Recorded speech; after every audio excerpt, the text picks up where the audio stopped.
जुर्म की कई वारदात ऐसी होती हैं जो अपनों से ही भरोसा उठा देती हैं। ऐसी ही एक जुर्म की दास्तान मैं आपको सुनाने जा रही हूँ, जिसे सुनकर आपका अपनों पर से ही भरोसा उठ जाएगा। लेकिन मेरा मकसद ये बिल्कुल नहीं है। जुर्म की इस दास्तान को सुनाने के पीछे मेरा मकसद केवल एक है कि आप अलर्ट रहिए। किसी पर भी आंख मूंदकर भरोसा बिल्कुल मत करिए। जुर्म की ये कहानी भी कुछ इस तरफ ही इशारा कर रही है।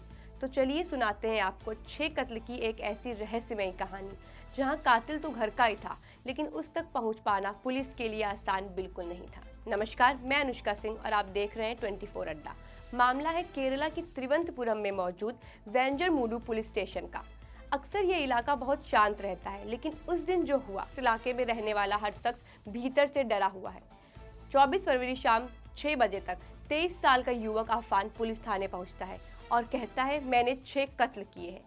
ये बात सुनकर पूरा पुलिस स्टेशन चौंक जाता है। वो बताता है कि उसने ये कत्ल अलग अलग इलाकों में 3 घरों में किए हैं। आगे वो पुलिस को बताता है कि यहाँ आने से पहले उसने LPG सिलेंडर ऑन कर दिया है, जिससे पूरा घर एक साथ धमाके में उड़ जाएगा। ये सुनते ही आफान के बताए हुए पते पर पुलिस भागती है। जैसे ही पुलिस घर पर पहुंचती है, वो सबसे पहले किचन में जाती है और देखती है कि गैस की बदबू पूरे घर में आ रही है। जैसे ही वो हॉल में देखती है, वहाँ 13 साल का एक बच्चा खून से लथपथ पड़ा होता है।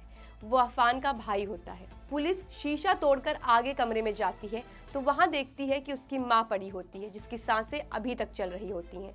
पुलिस उसके घर से निकल ही रही होती है तो उसे आफान की कही एक बात याद आती है कि उसने अपने घर में 3 कत्ल किए हैं, तो तीसरा इंसान कौन है? ये देखने के लिए पुलिस वापस घर में दाखिल होती है और छत पर देखती है तो एक लड़की की लाश पड़ी होती है।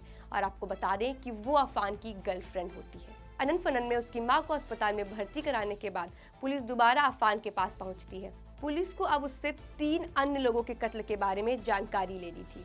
आरोपी आफान बताता है कि उसने और 3 कत्ल उसके घर के 20-25 किलोमीटर दूर दूसरे इलाके में किए हैं। पुलिस वाले जैसे ही वहां पहुंचते हैं, घर के बाहर ही एक बुजुर्ग महिला खून से लथपथ पड़ी होती है।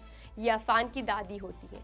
इसी जगह पर घर के अंदर 2 और लाशें होती हैं, आफान के चाचा और चाची की। जैसे ही पुलिस दोबारा उसके पास लौटती है, आफान चूहे मारने वाली दवा खा लेता है। आफान को हॉस्पिटल में एडमिट कराया गया है और अभी इलाज जारी है।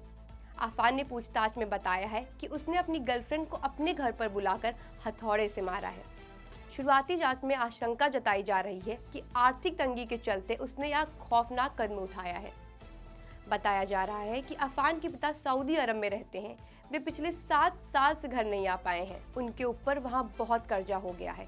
घर, परिवार और अन्य संपत्ति को बेचकर कर्जा उतारने में जुटा हुआ था। इस कारण से आफान अंदर से पूरी तरह टूट गया था। हालांकि अभी इस बारे में कोई पुष्ट जानकारी नहीं है। पुलिस हर एंगल से इस मामले की जांच में जुटी हुई है। ऐसी ही देश दुनिया की और जानकारी के लिए जुड़े रहें 24 अड्डा के साथ।